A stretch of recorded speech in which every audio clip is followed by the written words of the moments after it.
Greetings, everyone. Good morning. Hello, hello. Let me see who's in the gallery. Fantastic. Well, it is still morning, so good morning to everyone. I'm excited about this breakout session. It is an opportunity for some seasoned engineers who are committed to producing underrepresented groups with regard to obtaining their undergrad and even graduate degrees. In addition to that, we have a few individuals that will share their experiences, their journeys with regard to obtaining their engineering degrees and even their role as they do those roles even today. So I am Keith Hargrove. I serve as Dean of the College of Engineering at Tennessee State University. And so we have superstars of TSU that are part of this session, and superstars with regard to identifying and supporting grad students getting through the program.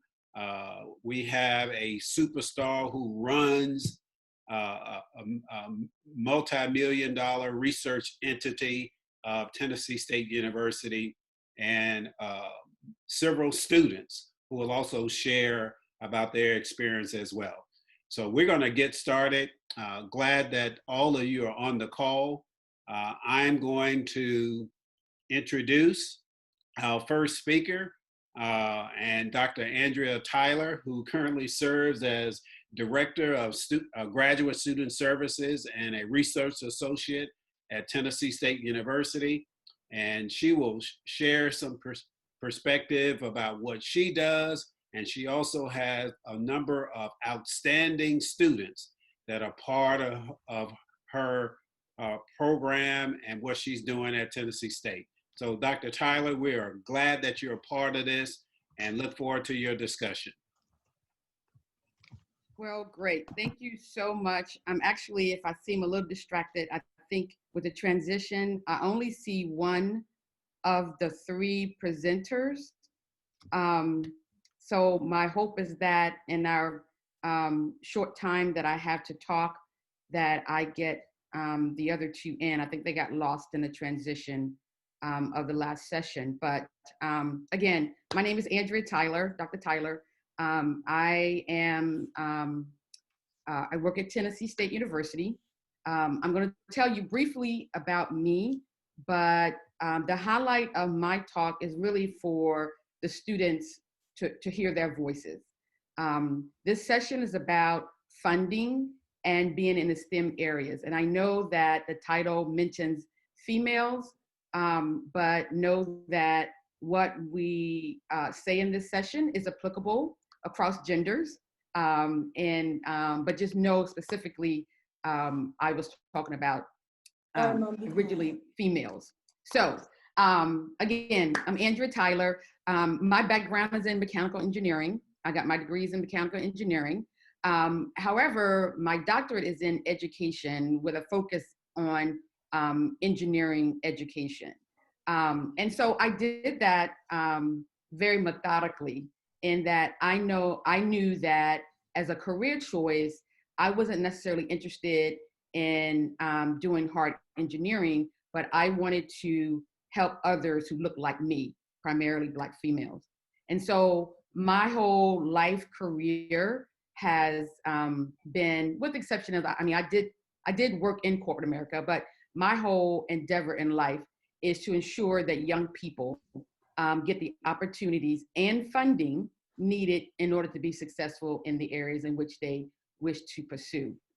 So I became a grant writer as a way of facilitating that desire. I am the PI on a couple of fundings, grant fundings at TSU, as well as several of my colleagues on this call And let me just say, I'm very excited about the MOU that is now in place for Tennessee State University. And I'd like to toot our horns in that, you know, students who come to TSU, there's a plethora of funding, either in totality or in some type of financial manner in which students can be supported. So I was trying to hold off to see if I can get more of them in. I only see one. So I will introduce, I'm gonna call her my co-presenter, Jada McCoy, if you please can cut your camera on. And Jada is a member of a program called SOARS that I was graced enough to be awarded through the Department of Education, Dr. Hintz in the Department of Education. And in that program, the focus was on females. However, we do support males. And even further than that, we received the opportunity for several of our students, and 3 of them will be speaking today, had the opportunity to work at an Air Force Research National Laboratory virtually this summer. And so I just felt that I can tell you about the funding and the experience, but I thought it'd be better if you could hear from students, your peers who engaged at that level, what that experience was, what the funding has helped them do as they continue and matriculate at TSU. So I see the other one has come on, Miss Ayana Clemente. She's in applied and industrial technology. Miss Jada McCoy is a computer science, actually recent graduate, and Miss Diamond Hawkins is a math major. So I will go in order as I introduce them, for them just to tell you a little bit about their experience, them being in STEM, the funding opportunities they've had through SOARS, through the Air Force opportunity, and then we'll wait to the end for questions. So I will introduce Ms. Ayana Clemente. Hi everyone, my name is, can everyone hear me? Yes, we can hear you, Ayana. Okay, so my name is Ayana Clemente. I am a senior aeronautical and industrial technology major from Cleveland, Ohio. I wanted to start off by saying thank you to Tennessee State University, Dr. Tyler, Dr. Hintz from the Department of Education, and the Air Force Research Lab for affording me the opportunity to be able to speak today. A little bit of background. So I got into my major actually because of a minority woman, a Black woman from my hometown of Cleveland, Ohio.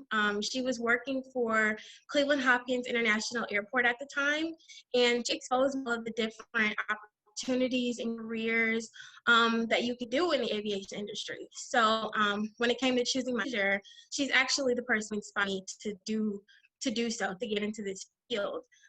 So at Tennessee State University, I have been able to participate in numerous conferences, and I've been exposed to a lot of internships since being here at school. And one that I want to talk about in particular, Dr. Tyler also already mentioned, was with the Air Force Research Lab this past summer. So I was able to work with the cybersecurity unit at the research lab. And so the opportunity really broadened my my knowledge, especially geared towards the technology base. With my major, I definitely wanted to get more experience working with technology because you know, I want to make sure that I'm prepared for my career in the future. So the opportunity was entirely, it was a virtual environment. So that was something that was new to me, and it was something that helped me, which the way that our world is moving, I think that is going to be a great experience because I never know, I might get a job that's completely virtual in the future. So the experience was definitely eye-opening. It was something that I have never done before, and I really enjoyed it. And I just want to say that if any other students are able to take opportunity like that in the future, that they should jump on the opportunity immediately. I definitely learned a lot from the experience. And being that we were the first group of students to do the internship with the lab, I hope that I've opened doors for students behind me, being that it's my senior year, and that students are able to build a relationship with the Air Force Research Lab in the future. So that's all I have for today. So thank you all for allowing me to speak. Great, thank you, Ayana. We'll go to Ms. Jada. Jada, if you can just give us an overview. Hello, everyone. My name is Jada McCoy. I am a recent computer science graduate from Tennessee State University. And well, I first became interested in computer science when I wanted to know how to build websites the summer before I started college. And so I ended up changing my major at the end of the first semester, my first semester of college. As far as the internship, my experience this past summer was very beneficial to me. I was able to get a better understanding of how machine learning is used, can be used in the real world, and how mainly machine learning, but other concepts as well, other computer science concepts, how they're applied in the real world also. And not only that, but the professional development training that they provided for us that we attended each week was very, very beneficial to me, as I was able to connect and build relationships with the other interns, as well as learn how to be professional and survive in the workplace, given that we were college students and are gonna eventually just be starting out in the workplace. Some of the skills we learned and went over was very beneficial, will be very beneficial in the long run when we get job opportunities. And I just want to thank TSU, Dr. Tyler, Dr. Hintz from the Department of Education for allowing us to, for giving us the opportunity to participate in such a great internship. Great, thank you so much, Jada. And our last is Diamond. Diamond, if you could just give us a brief overview as to your experience in STEM, and how working in an internship has helped you fund your education. Well, good morning, everybody. Greetings, faculty, staff, and students. I am Diamond Hawkins, a senior mathematics major from Birmingham, Alabama. And I want to personally thank my mentor / advisor, Dr. Andrea Tyler, for this opportunity to speak to you all today, and Dr. Hintz for allowing me to be a part of this momentum moment in STEM history. What made me become a math major and become so involved in STEM was because of my reading disability. At the time, I was an 8th grader reading on a 5th grade level, but I was tremendously good in math. Like, that was the only concept that I gravitated towards that I could understand. I ranked first place in math derbies, was on the academic bowl team, and competed in district competitions for math. So I developed a strong passion for mathematics because of these competitions and the reciprocated love that I received after completing math problems. Over the summer, Dr. Hintz and Dr. Tyler offered me an opportunity to be an intern for the Air Force Research Lab in Rome, New York. It was definitely an amazing experience. I was able to network with students across the country at different HBCUs, different universities. I was able to build my resume and LinkedIn through their professional development program and do research that is getting published as we speak. It was definitely an amazing experience.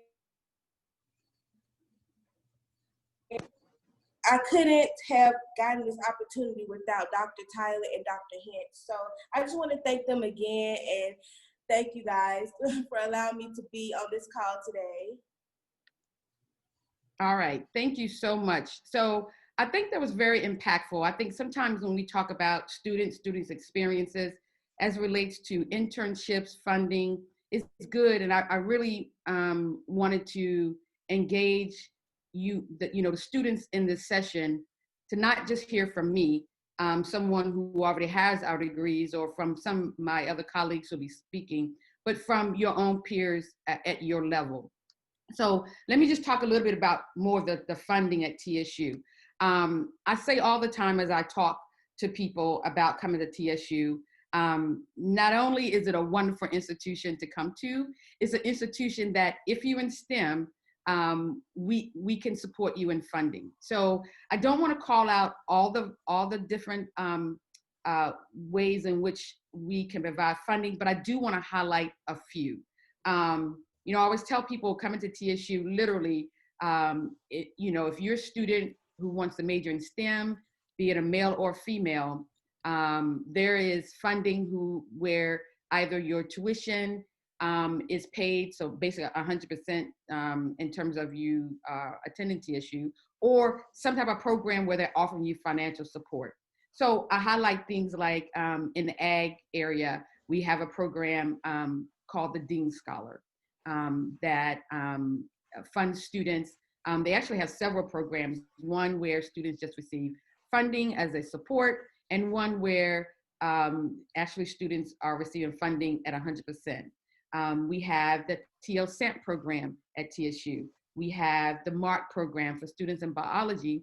And then of course, I must toot my own horn and thank you again to the Department of Education. I have the SOARS grant that also provides financial support to students. And then you say, okay, that's undergrad. And we move on to the master's level. My colleague, and I'm sure she will speak about it here in a second when she talks, Dr. Williams, she has a program that's funded through the National Science Foundation called STARS. We also have an NSF through Dr. Martin with the Bridge to Doctorate. And then you say, oh my goodness, so now I want to go on to obtain my PhD. And so I'm also happy to say a program grant that I had wrote, I think in 2014 when I originally wrote it, where I fund doctoral students, and actually one of the doctoral students that you'll hear from today is a POTUS fellow. And with that program, not only do I pay tuition, but they're given a very healthy monthly stipend a month.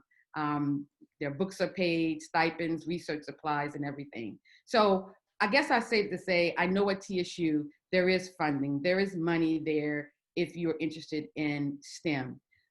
So I want to focus a little bit more on now, just a little bit segue to females, which is why I asked the three young ladies to speak. So Dr. Tyler, if you don't mind, get ready to close out before we move to the next session. So Great. Please share that with us. Could I say one thing before we segue? I think it's really important to note that Dr. Tyler is funded under a different grant than this, but it demonstrates the way in which we work together to enhance and leverage the funding. Dr. Tyler, Dr. Williams, and Dr. Hargrove have been the core of our efforts at TSU because of the kind of work that they have been doing, and certainly because of the interest we've had in expanding our engineering efforts. So I wanted to make sure that we gave them kudos for what it is that they do. And the second thing I wanted to say is, don't worry about your transitioning to and from meetings. We have a runner show. We know everything that is to happen at the moment that is to happen. So we just want you to relax and just go with the flow, because we are in capable hands with One Joshua Group, and you don't have to worry at all. So if we happen to stumble, we're gonna fix it immediately. So enjoy, and thank you so much for this wonderful opportunity to continue to collaborate and leverage. And our secret ingredients, as always, is Dr. Bernadette Hintz. Thank you, Dr. Hintz. Yes, absolutely. I'll go ahead and stop there and wait for any questions may have. Again, I just want to thank everyone for the opportunity. And just to reinforce, a lot of times students don't go into the the STEM area. And many times we talk to students, it is because of lack of funding. So if nothing else as a takeaway, I just wanted to say that, there are resources to support students in the STEM area. And so I'll yield and turn it back over to Dr. Dean Hargrove. Thank you so much, Dr. Tyler. And I want to commend you, Dr. Tyler, because you have always been an advocate in increasing that pipeline, not only by your running grants, but also obtaining grants and supporting students. So now as we transition, we'd like to have an opportunity for a student to demonstrate what he is doing as part of his engineering experience.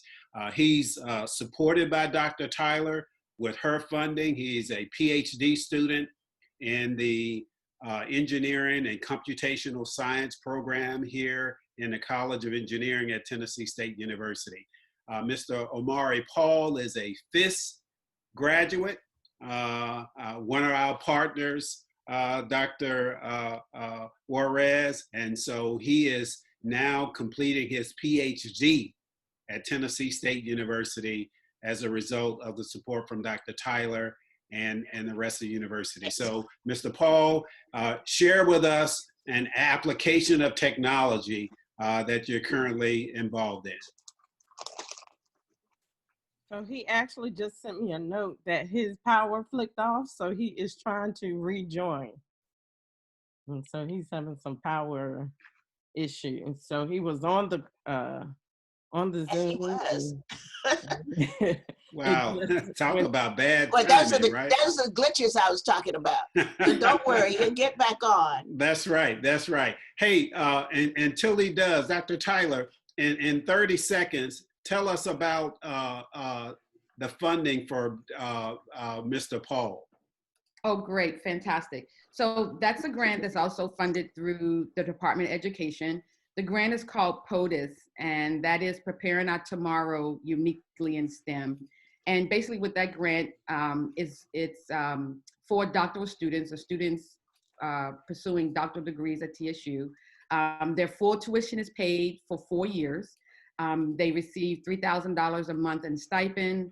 They receive money for supplies, their books. They receive business cards. My whole mantra, our little mantra for POTUS is, all I want you to do is breathe and go to school, and I have everything else. So Omari is one of my POTUS fellows. I'm very, very proud of him. Fantastic. Thank you so much. So we'll transition to the lived experience. And so we'll go to Dr. Francis Williams, who currently serves as Associate VP of Research and Sponsored Programs at Tennessee State University. Also receiving her undergraduate degree from an HBCU from North Carolina A&T, bachelor's and master's, and PhD from Georgia Tech. Seasoned and experienced researcher, instructor, and just a fantastic advocate for what we're doing with the consortium, but also a supporter with regard to funding of undergrad and graduate students as well. So Dr. Williams, it's an honor to have you share with us your lived experience. Thank you, and thank you for having me. And so, am I doing I do have a presentation. Am I loading it, or are you all loading it? I have it prepared for you. Okay, great. So as that is coming up, as Dr. Hargrove said, I am Francis Williams. I serve as Associate Vice President for Research and Sponsored Programs, Chief Research Officer, but I'm also a professor in electrical and computer engineering at Tennessee State. And so today I'm going to be talking about my lived experience in the area of micro and nanoscale materials and devices. So I'll be talking about my journey not only as an educator and a higher education administrator, but also as a researcher in that field, excuse me. So this slide here just shows my background, and you can see, you know, my education, as Dr. Hargrove mentioned, I received my bachelor's and master's from A&T, then my PhD in electrical and computer engineering from Georgia Tech. And from there, you can see other appointments. And so my goal was always to come back and teach at HBCUs. So I started at Norfolk State University in Norfolk, Virginia, where I was there for quite a few years. And I've been at TSU for the past 4 years, almost 5 years, where I started as the Associate Dean. And now I am the Associate Vice President for Research and Sponsored Programs. And so this slide just shows my background, but just to talk about my journey and how I got there and why this field is important to me. So as an undergraduate at A&T, I was able to participate in a number of internships and co-ops at various companies.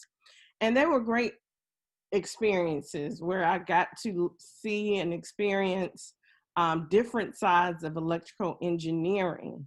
But one experience that really helped to, or was really the most interesting for me, was a research experience that I had. And it actually was at A&T during my junior years, during the academic year, where I was working in a microfabrication laboratory.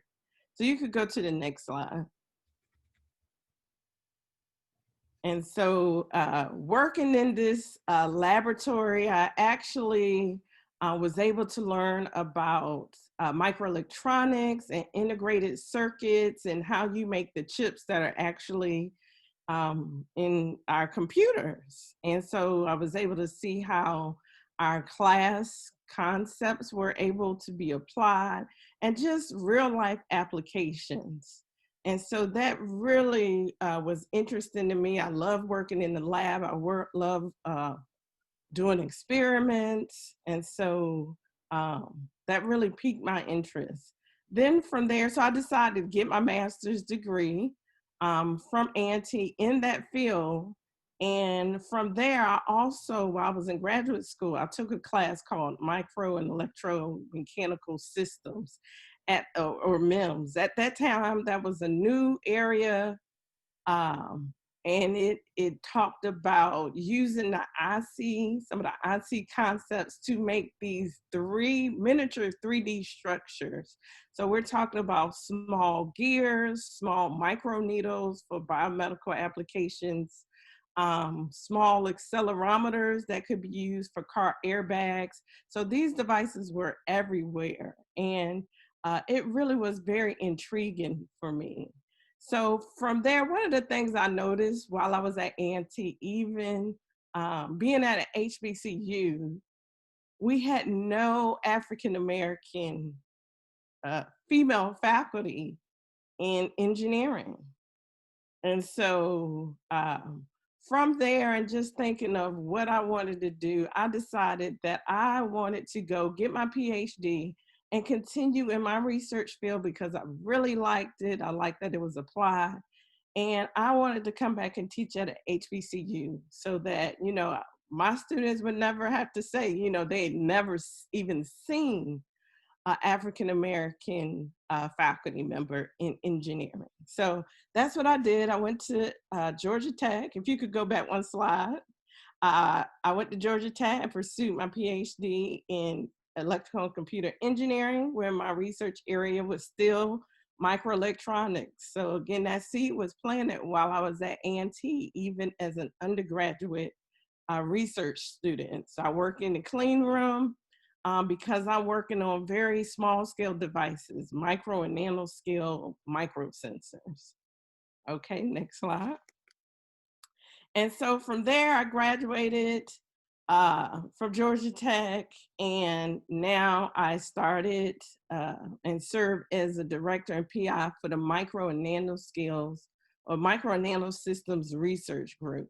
So the objectives of our group are to design, develop, and fabricate novel micro and micro sensors and actuators for various applications. These are three of the applications we're looking at now: monitoring and assessing biochemical agents, environmental sensing, monitoring corrosion. Over the years, we've had various applications, and that's one of the things I liked about this field. Even when I was in graduate school, a number of our professors had their own companies, just because it's really meeting real or providing solutions for real world problems.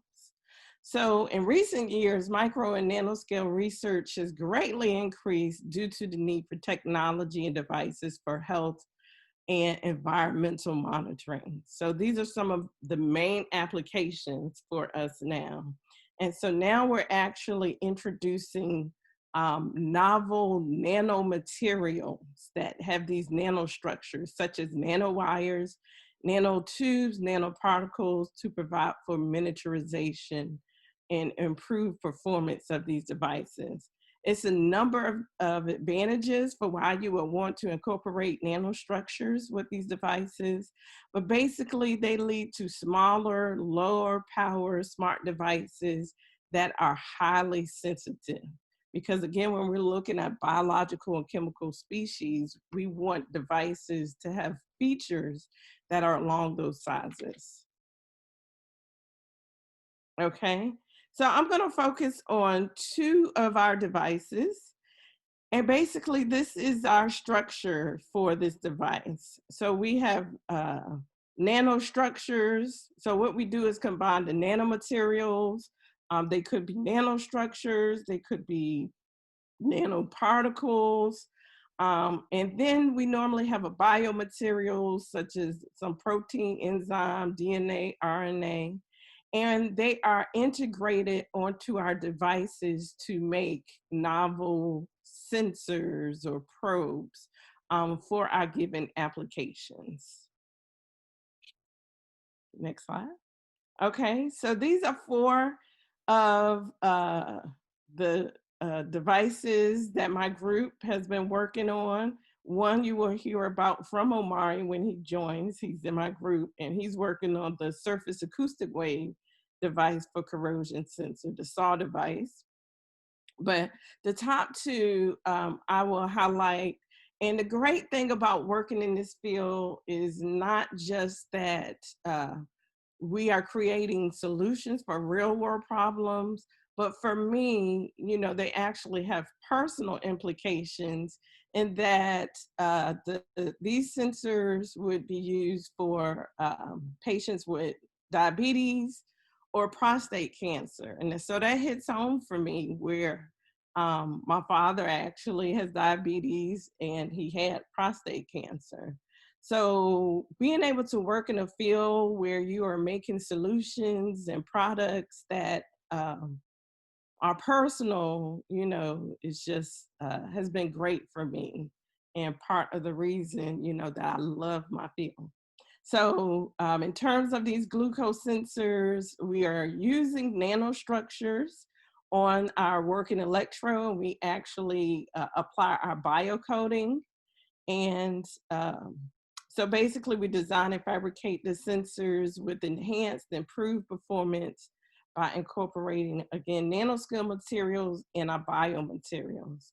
In the case for the prostate cancer biosensors, we're looking at these nano cantilevers. So many of the solutions that are current now, like the PSA, only looks at one bio material. In our case, we are looking at multiple biomaterials. And so that leads to increased specificity and increased positive or less false positives. Okay, next slide. So just as a note, as a researcher, there are various careers that you can go into, not just academia, even though that's the route that I've chosen, but here I have some other careers that students could pursue for those who are interested in research. Next slide. And just to reiterate some of the things that Dr. Tyler was saying in terms of graduate school, students should not, in general, especially in STEM, have to pay for graduate school. So there are a number of fellowships that you can apply for. What I have listed are the fellowships that I actually was on during my matriculation as a graduate school student. So when I graduated, I had no debt from graduate school. So I just tell students to be very resourceful, make sure you are applying. The National Science Foundation actually has an upcoming deadline for their graduate research fellowship program. It's an awesome program. I'm actually doing a workshop on it this afternoon to help students prepare. There's DOD with the SMART proposal. There's the Ford Foundation. And at TSU, as Dr. Tyler mentioned, we have a number of fellowships and scholarship programs. So for the sake of time, I'll just tell you to contact me if you have questions about any funding, because again, there's funding out there. We just want to make sure you put together competitive applications. And so with that said, I think I'm done. Thank you. Thank you so much, Dr. Williams. One of the key points Dr. Williams shared with you, for all of you students, your undergrad students, we're trying to encourage you to consider going to graduate school. There is funding opportunities for you to do that. So if you're in the STEM major, or biology, chemistry, physics, or even computer science, we want to strongly encourage you to go to graduate school, and their funding for that. And so we will go ahead and thank you, Dr. Williams. Really appreciate that. And so we will now move to a demonstration from one of our graduate students to show us a somewhat of a laboratory facility that we use for virtual simulation. So Mr. Paul, let's see what you got there. All right, awesome. So first of all, can y'all hear me? We need a little more volume. A little more volume. All right, let me turn up my gain. All right, how's that? Better? Much better, sir. Awesome, awesome. Okay, secondly, can you all see my screen? Yes, we can. Awesome. Okay, well, let's get started. So my name's Omari Paul. I'm a graduate student at Tennessee State University, and I would like to welcome you all to the cave, where I will be talking about this particular lab and some of the research that we conduct in it, as well as the equipment that is contained within this lab. So this lab is located in the Tiger Institute at Tennessee State University, located in the Research and Sponsored Program building, Lab 008. So before I actually get started with any of the specific details of the cave, I would first just like to take a look at the agenda so that everybody can see what's on the discussion for today. So for the agenda, the first thing I'll start off by talking about is just the cave. What is it? What's inside of it? Why is it useful? And just basic details about the cave. Then the next thing I'll talk about is just what we try to focus on in the cave at a very high level. And then we'll look at the technologies that are actually included within a cave, how we integrate those technologies to form applications, and just a brief statement about outreach. So first of all, the question is, what is the cave? Well, the cave is a computer-aided virtual environment. Now, when you walk into this lab, the main attraction that you'll see is located in the backhand corner, where there's a stereographic or multi-planar projection of an image, meaning that there's multiple screens where you can display some type of model or some type of visualization. So there's actually 4 screens located within this projection system. So you have a left, a right, a center, and also a projection onto the floor. Now, the reason this is important is because there may be some type of complex model that you may need to better visualize. And one of the ways that you can better visualize that is to actually, first of all, develop and build that model out and then project it onto this multiplanar system so that you can actually walk into that particular model or simulation for deeper, more immersive analysis. So the whole idea behind this lab is for simulated environments that are really immersive. Now, this lab also contains areas within a lab where we specialize in developing virtual reality applications, as well as another section where we specialize in developing augmented reality applications. And for all these applications that we develop, we use game engines to actually build and develop those models and simulations. So I'll talk a little bit about that here in a second. So before we get into the specifics of the technology and what VR and AR is, let's take a global look at what we try to focus on in the cave. So first and foremost, computer science is of the utmost importance. So understanding your key principles in computer science, how to program and how to program effectively are critical in being able to just thrive and actually build out different models and simulations within this lab. So the second thing we focus on is game development. So game development allows for you to actually get your hands and feet wet working within a gaming engine, which contains all the tools needed to actually develop these models and simulations. And then lastly, once you are familiar and comfortable using these game engines, you can then go on to actually build out real world applications, things that can help you, applications that can help you better visualize some process, or even applications that can actually help you optimize the process. So we'll talk a little bit more about that later. So first of all, what is VR and what is AR? Are they alike? Are they different? So we'll start off with VR, which is virtual reality. So virtual reality applications are going to be your applications that you develop where when you experience them, they're meant to be experienced in a way that make you feel like you're experiencing something that's almost like reality. And a good depiction of this is in the bottom right-hand corner. This is a middle school student who was experiencing virtual reality for the first time. And it was a simulation of a haunted house. And you can see, given by her expression, that obviously it felt very real. So we were able to ramp up the scare factor using that virtual reality simulation.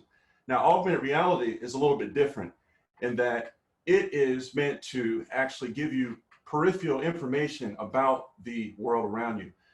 And what I mean by that is I'm actually going to use an example. So a lot of people know who Iron Man is and have seen the movies. So Iron Man has a suit, and when he puts on his helmet, Iron Man can look out into the world and have all types of extra information about objects and different things in the world around him via his augmented reality environment. So let's say he looks up in the sky, sees a plane, maybe he can see how fast the plane is going with that augmented reality technology, the make and model of the plane. And that's just an example of how augmented reality is used. And you can think of augmented reality being like your virtual information assistant. So specific models of equipment that we have in a cave. So the actual multiplanar projection system is from Mechdyne. The virtual reality goggles that we possess are by Pro. We have a couple sets of augmented reality glasses, which are Epson, and we do all of our development using Alienware desktop computers. So on the computers, as I stated before, you have your game engines, which is where you're going to actually build out these models, build out these simulations that you need to visualize and optimize. So the two main game engines that we use .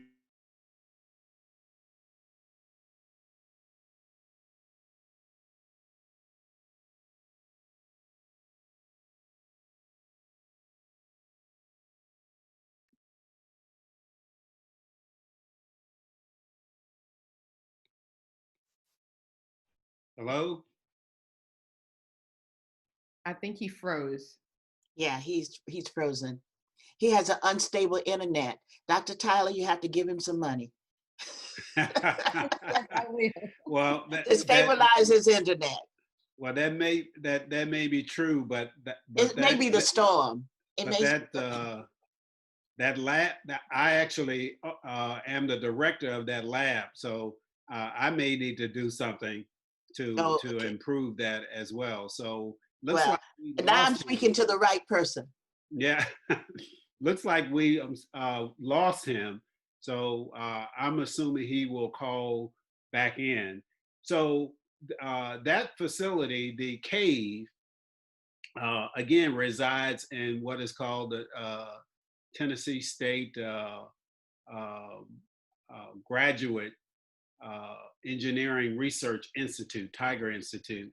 And so the Tiger Institute supports research in cybersecurity, virtual reality, advanced materials, and data sciences as well. In fact, uh, a lot of credit goes to Dr. Williams because Mr. Paul, his research is in materials, but he also has this passion for virtual and augmented reality as well.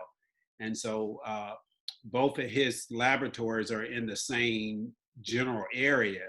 And so he took upon himself to learn about that and is using that and directing that laboratory or that cave facility as well. So I don't see him reconnected thus far. So why don't we, if there are any questions, one question, Ms. Brown, do you think we can entertain a question or two until he reconnects? We can entertain a question or two. We can have Dr. Williams to expound on some of his research if she knows any of the in-depth work. We have his presentation on our end. This is a free-flowing session, like Dr. Matthews Word said, so let's get some of those students engaged. So for any students that have a question for Dr. Williams or Dr. Tyler, here's a great opportunity, so fire away.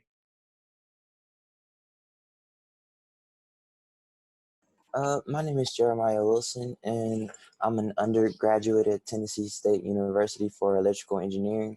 And I was wondering, are there any current forms of funding for undergraduate engineers?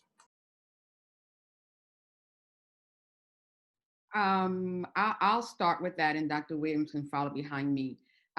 There are, tell me again what your major was or is? Electrical engineering. Okay, fantastic. Okay, so like I said in our presentation, there is funding at 100%, and then there's financial support, and there's a big difference. And so when I define, the way I define funding at 100%, of course, is most students want to know about their tuition and paying their tuition. And financial support is that you can be in programs where you are paired with a faculty mentor, you conduct research, and you are paid to do that work. So as it relates to your degree, I know there are programs that provide funding support. And Dr. Williams or Dr. Hargrove can correct me if I'm incorrect on saying this, but all the resources that I know of for someone who's in electrical engineering at an undergraduate level, there's funding support. For example, we have the TL SAMP program. We have the SOARS Scholars Program. So as it relates to that, yes, there is funding support.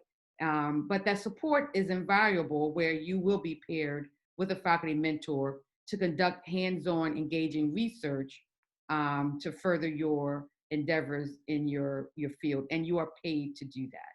And I'll let Dr. Williams expand in case she has some other avenues.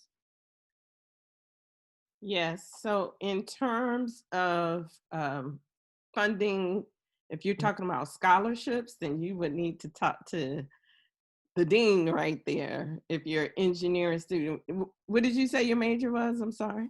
Electrical engineering. Yeah, electrical. All right. Okay, electrical.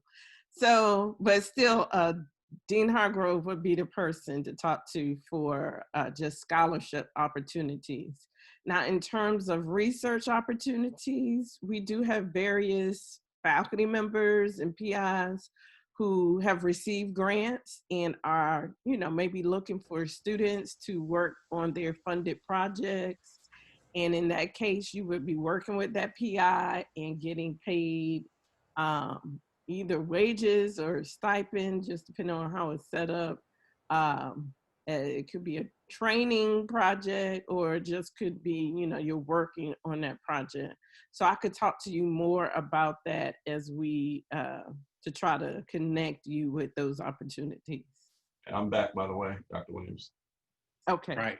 Thank you, Dr. Williams. So thank you for both responses from Dr. Tyler and Dr. Williams. And I would also just quickly add that, you know, the best way for you right now, sir, is to get involved in maybe an undergraduate research project, because TLSAMP, there's another program that is supporting students to do work with faculty member to do a project, and they are paid experiences, paid with regard to whether that's added to your tuition or lodging or what have you. So there are ways to do that, and please contact me, I guess at this point next week, and we'll see about that. So Mr. Paul, please continue. All right, awesome. So I'm actually going to speed this along a little bit so we can see some of the actual demonstrations. So for this slide right here, the main summary is when you're developing your models, you use game engines, and we have 3 different types, and one of which is specialized in manufacturing and warehouse operations and processes. And just a quick statement about computer science, how we use them. So we have to ensure that object-oriented programming skills are strong, encapsulation, polymorphism, inheritance, things like that. Data structures and algorithms are also important, because when you're developing your games, you want to make sure that you are most efficiently utilizing the resources of devices. And ultimately, you want to make sure that your model can run on as many devices as possible. So you have to familiarize yourself with programming languages, and then a lot of projects you tackle in group efforts. So source control is important. All right, so let's actually take a look at a video of me and a couple of my colleagues who are working on developing a game. So we're kind of just blueprinting out the actual storyline and stuff in the game at that point. This is a snippet of my colleague actually programming the game. I think he's working on some of the AI behavior of some of the characters. And for the game, you have to also incorporate sound. So we recorded all of our sounds to be unique to our game. And this is a little snippet of me and my colleague recording zombie noises for our game. So you can see we're having a lot of fun doing this right here. So he was the voice actor. I recorded his voice and was able to run processing on his voice to turn it into zombie-like noises, if you will. So we also collaborated with a student from the music department to get him to write some custom music for the game. That was cool. And also collaborated with an undergraduate student from computer science who did all types of testing for our game to make sure it was up to par with all the games that he plays and what you would expect for a video game gamer. So now let's actually take a look at a couple of games that we developed. So the first game is basically a sword and shield game. We have our character kind of just running through the snow, approaching the castle. You can see some of the features there. And this was the main game that we worked on right here, which incorporates a character who's trying to find his way through a very scary scenario. And this is just like an introductory sequence where we introduce all the characters as well as the contributors to the game. So a lot of cinematics involved, and all these things have to be programmed within the game engine itself. So how the character moves, the lighting, when things move, and how scenes transition. So these are all types of unique ways that you have creative control when designing a game. So our game also incorporated sequences where you have to solve puzzles to unlock different secret items and keys. So here's an example right there. And our game also incorporated enemies where we had to program specific artificial intelligence behaviors so that they would antagonize the main character. Also secret passageways when you place items in respective places. So this is just an example of what you can do from a gaming standpoint, game development standpoint, using, this one was developed with Unreal Engine. So now let's talk a little bit about real world applications. So we said that FlexSim engine was most suited for that, and just a few high-level bullet points about what FlexSim can be used for. So you can make a process more efficient And typically with FlexSim, you're going to be looking at things like manufacturing applications, warehouse, airport, even things like grocery store. So we'll see some examples of those in a second. So you're trying to produce a greater time efficiency from the operation by manipulating or changing the way parts are organized, or even how human capital is distributed in a process to better organize the outcome. And I've been partnering with an undergraduate student, mechanical engineering student, Aya Jones, to develop some of these models. So let's take a look. So the first model is of a pie warehouse, and basically the idea is to be able to optimize the throughput of pies. So pies produced per hour, see exactly how many pies are being produced, as well as decrease the time of the pies in the system. So this is an example of a compartmentalized warehouse where you can see you have robotic components that are actually moving product from one compartment to the next. And this is an example of human capital in the form of cashiers can actually be placed and utilized to see if there's a change in influx of shoppers in a grocery store, how that actually affects the utilization of each of your cashiers. So I know that demo was really quick, but those are some of the capabilities of FlexSim. Now let's bring it all together, bring it back home. So we're working on an application dealing with airport security, and we're wanting to optimize it. So what we are seeking to do in a few quick statements is to take the conventional security check process where people who are traveling have to, of course, go through the security check and they scan their items in to determine whether or not they have malicious or they possess malicious items. So what we want to do is change the way the person who would be monitoring that physical monitor, who has to be stationary, take all that information, place it in a set of augmented reality goggles so that they can see all the items that is being scanned through that station in real time, the same way the person would be sitting there. Now, the advantage of this is you could actually place multiple lines where, you know, several different lanes of items being scanned inside one augmented reality field. So they can monitor multiple lanes simultaneously versus one person monitoring one lane. And the second thing is that you actually give the person who's monitoring all the items coming through the security checkpoint mobility. So the first step that we had to do to achieve this was actually turn this environment into a game so that we could better simulate it.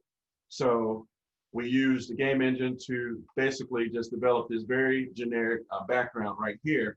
And then the big idea is that after you develop this model, you then want to load it onto the cave, so that multi-planar projection system, so that you can actually walk into this environment and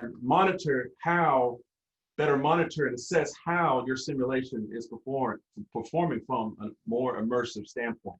So this is the big idea of how you take these different technologies and research components within a cave and integrate them into a full application where you're using a multi-projection screen system as well as using the game engines to develop those models, and either augmented reality headsets or virtual reality headsets. So real quick, one of the last things that we like to do with this lab is actually, we do a ton of outreach. So from time to time, we'll have K through 12 students from different schools come in and do like a tour. So the whole goal is to just expose them to as many STEM related concepts as possible to get them excited about engineering, get them excited about science and mathematics. So obviously for me, that's pretty easy because I get to tell them that part of my job as a graduate student is to play games. So they always get excited about that and ask me, you know, how can they get in on that? What majors do they have to become? And what type of skills do they need to possess? So that's the end of my presentation. That's fantastic, Mr. Paul. I think as Dean of the College of Engineering, you are certainly a good example of not only a dedicated student, but a focused student. I'm sure a lot of that comes from your FISC background and how dedicated you are, not only be engaged and such as this type of outreach, but your work with the cave, but also with regard to your actual PhD work in advanced materials. So we're going to transition for Mr. Paul to do his research presentation in the next 10 to 15 minutes. And then right after that, we will hopefully have about 5 minutes or so for some Q&A, maybe about 2 or 3 questions for the group. So Mr. Paul, if you don't mind, you've been teed up. And so for the next 13 minutes, share with us some of the great work that you're doing, supported by Dr. Williams and Dr. Tyler with regard to funding as well. So thank you for that great presentation. Let's see what you're doing with regard to applied research. All right, awesome. So let's not delay. So this presentation is going to be very high level. So I've abstracted out a lot of the details. So you already know who I am. This research is conducted within the Micro Nano Research Group, headed and led by Dr. Williams. And the title of this presentation is Investigation of Novel Nanomaterials for Microsensor Device Development. So this is the main talking points for the presentation today. So I'll talk a little bit about the motivation behind some of the research that we're doing, some key objectives that we're trying to accomplish, materials that are being used, some various ways that we prepare and synthesize our samples. I'll give a couple slides on results, very high level summary of those results, and then summarize. And I guess we can have some questions at the end. So first of all, our research is motivated by, I would say, 2 main problem spaces. So the first problem space actually deals directly with the research that I'm heading or I'm conducting, and that is to better detect corrosion, because corrosion is a national infrastructural problem that affects all types of structures, bridges, ships, buildings, pipes. So a lot of things are corroding, so there's a huge problem there. And the other problem space is headed up by one of my colleagues, which is more for gas detection. And Dr. Williams, she touched on it during her presentation, but it's to monitor chemical and biological agents in the form of gas so that, life is not getting poisoned and endangered by those biological agents. And it has its applications in homeland security and defense. So in order to address those 2 problems, they have an overlapping solution space, which is to develop microsensors. Now we're looking at 2 different types of acoustic microsensors, one for my research and one for my colleagues. Mine is mainly focused with a SAW device, which is a surface acoustic wave device. And very simply put, this type of device is built on top of a material that's piezoelectric that works as a substrate, and you can begin to develop features on top of it to help facilitate some alternating electronic signal into the actual system or device. And also you want to read a response out. And then why this whole system is oscillating, you load it with some mass, and you're able to detect changes in the resonant conditions of the system by loading mass on it. And in this case, the loading of mass is due to corrosion, right? So something that's being oxidized is going to gain mass over time. So you can make that correlation between frequency and mass. And for my colleague's device, just FPW, flexible plate wave device, and is also based upon a piezoelectric substrate material. So there's material overlap there. So right now, we're not so much focused on making the device, but just actually synthesizing the materials with good properties that can actually be utilized in the device. So material focus right now. Now, since we said these materials have to be piezoelectric, piezoelectricity really quickly is just a material's ability to transduce energy to, in a form of electrical to mechanical or mechanical to electrical. So that's just a high-level description of piezoelectricity. Now, the material that is piezoelectric that we're both using is a polymer, which is polyvinylidene fluoride, or PVDF. So PVDF is a polymer comprised of 2 monomers, CH2 and CF2. And depending upon how you configure those monomers together, you can form several different crystalline structures, right? Some of those crystalline structures are highly piezoelectric, and some of them have low levels of piezoelectricity, right? That's that property that we want out of our material. So for our research, we're only focused on 2 structures, which are alpha phase structure, which is low piezoelectricity, and beta phase structure, which has high levels of piezoelectricity. Now, we're also in the business of enhancing the properties of the PDF. So we experimented with a lot of nanoparticle doping or called novel nanomaterials, as Dr. Williams stated in her presentation. So we've been testing with doping our PDF with barium titanate. So my colleague specifically has used this. And right now, for his current research, he's actually experimenting with using multi-walled carbon nanotubes, so functionalized multi-walled carbon nanotubes. I have another colleague that's using zinc oxide as a seed layer to deposit his PDF on top of. And for my research specifically, I'm using the graphene oxide in a form of reduced and non-reduced. So those are our materials. Now, the way that we prepare them is pretty similar as to how me and my colleagues all prepare our materials. So we start off with some type of solvent, right? We're all using dimethylformamide or DMF.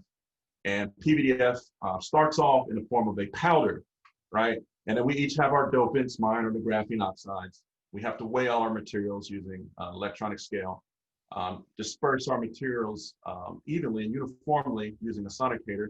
And then when we need micro level precision to add a specific amount of dopant to our samples, we use a micropipette. Now, another look at how our samples are made. So we'll take some PVDF powder and mix it with DMF to form a suspension or some solution. And then separately, we'll take our dopant and mix it with DMF to form another solution. And then we'll combine these two solutions to form our composite suspension. So this will be a solution that we actually want to synthesize to make these materials that have these special properties. And in the graphics below, you can see several different examples of my graphene oxide doped PVDF samples. And on the right-hand bottom side, that's an example of my colleague's multi-wall carbon nanotube doped PVDF solution. So now that we have our solutions, we need to now process these materials, some way to actually turn them into like a film or substrate. So we've experimented with 3 different techniques: electrospray, mold casting, spin coating.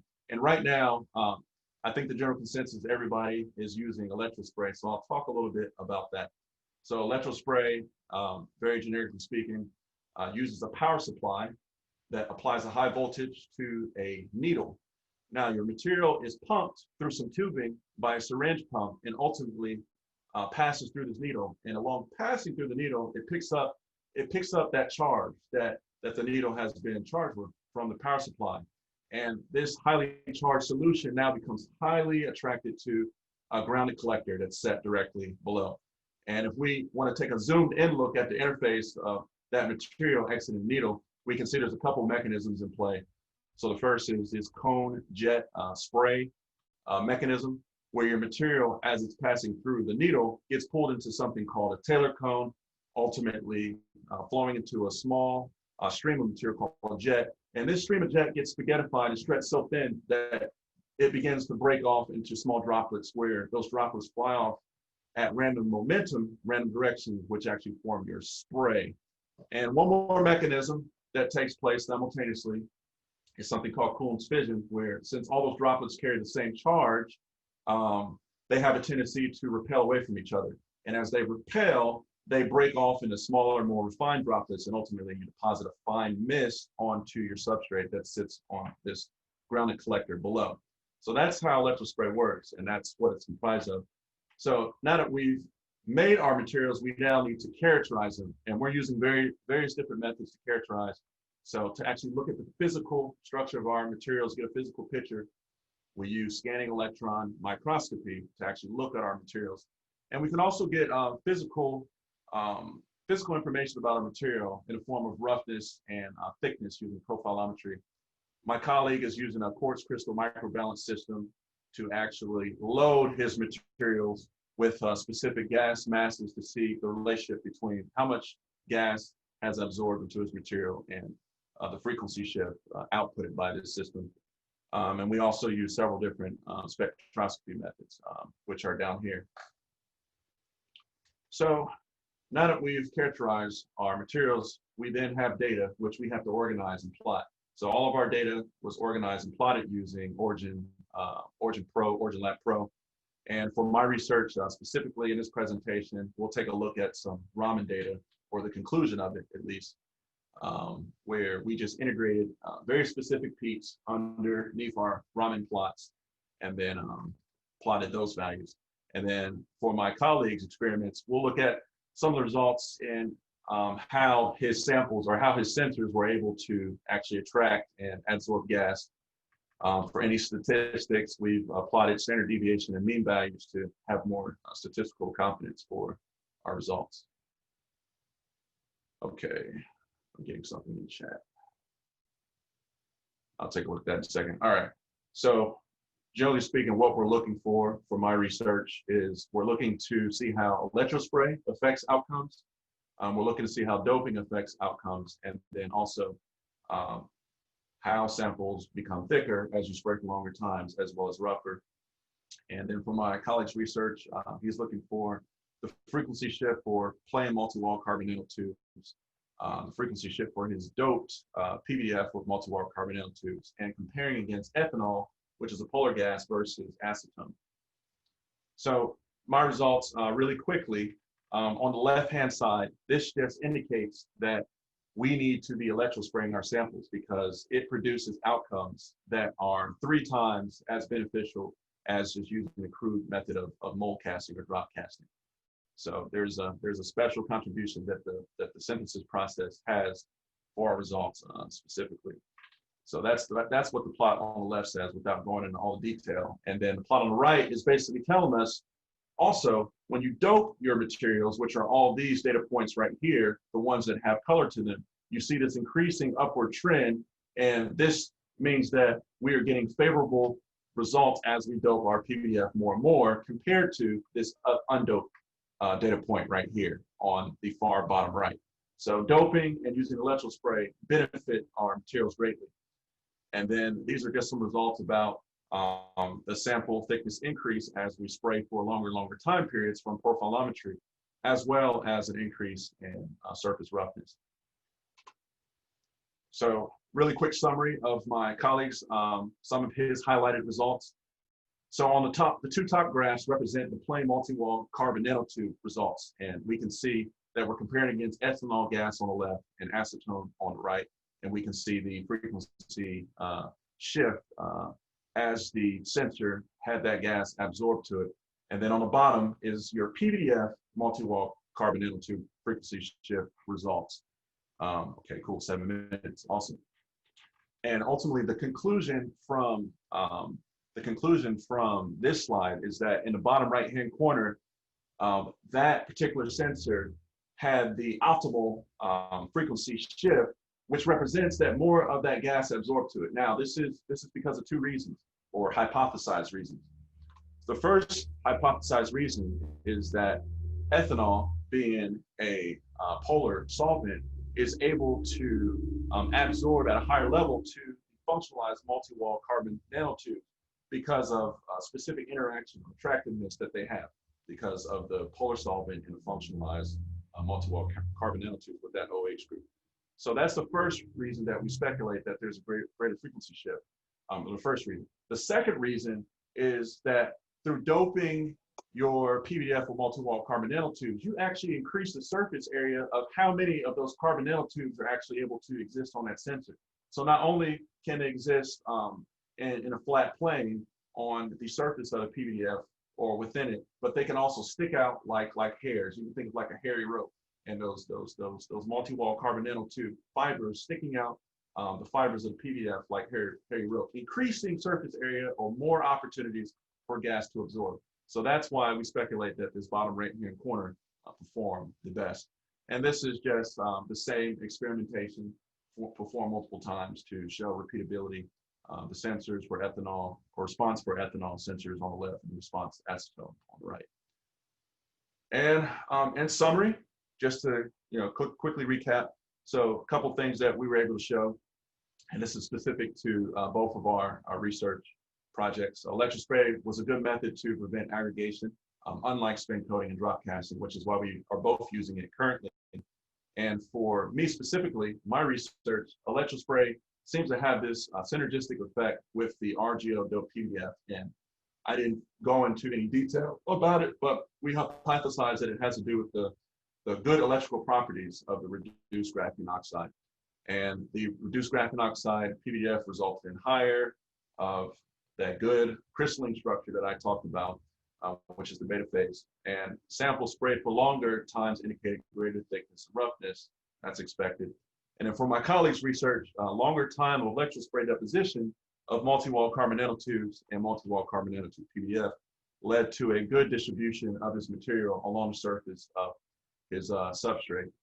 And also that the multi-wall carbon nanotube PDF system indicated the greatest frequency shift, specifically when using ethanol as the gas to adsorb to that sensor versus acetone. Future work, we're both going to be using the materials that we synthesized to begin to develop devices, which is like phase 2 of our research. And references, I would like to acknowledge the Micro Nano Research Group again, my PI, Dr. Williams, as well as my co-PI, Dr. Moo, and the Dean of College of Engineering, Dr. Hargrove, my group members listed here, and the 2 facilities that we conducted the majority of our research in, which is the TSU Interdisciplinary Graduate Engineering Research, or TIGER for short, and Vanderbilt Institute of Nanoscale Science and Engineering, VINS for short. These are a few pictures of my colleagues and myself getting some work done in the lab. Far left, we have a graduate PhD student, Akinumi Joe Kim. Middle, top, and on the right-hand side, recently graduated electrical engineering student who's now working for Honeywell as an engineer. Bottom, presenter is Anthony Ty, who's a graduate student in the mechanical engineering department. Me, top right, obviously, and then bottom right is undergraduate mechanical engineering student Aya Jones. Fantastic, fantastic. Thank you, Mr. Paul. It's evident that as an outstanding graduate student, you're doing some outstanding research and partnering with undergraduates as well. And we should also note that as a PhD student, as we encourage the undergrads that's on the call, that Mr. Paul is fully funded to pursue his PhD from Dr. Tyler resources, as well as funding that Dr. Williams is able to obtain, and even myself. And so the opportunity for you to pursue, get a master's and PhD, we want to strongly encourage that you strongly consider that. And we believe that also Tennessee State is a good place to do that as well. So we got about 4 minutes left for questions. So we're going to entertain 2 questions, 2 general questions from anyone. So, and please be very specific and brief in your question statement. Actually, Dr. Hargrove, we only have 2 minutes, so we can accept 1 question. Yes, Ms. Brown, you're in charge.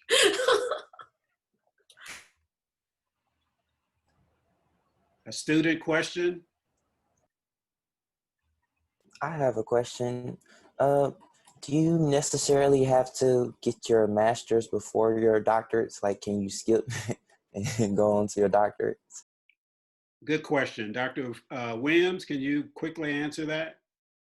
So first I'll say it depends on the school that you are applying to, the institution that you are applying to, in terms of if they will accept you straight from the BS program, or if you have to have the master's.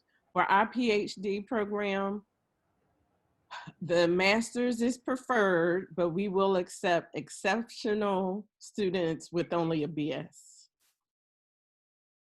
Thank you. And some programs may advise you to do the master's along the way as you pursue that PhD, but the response Dr. Williams provided is no, you do not.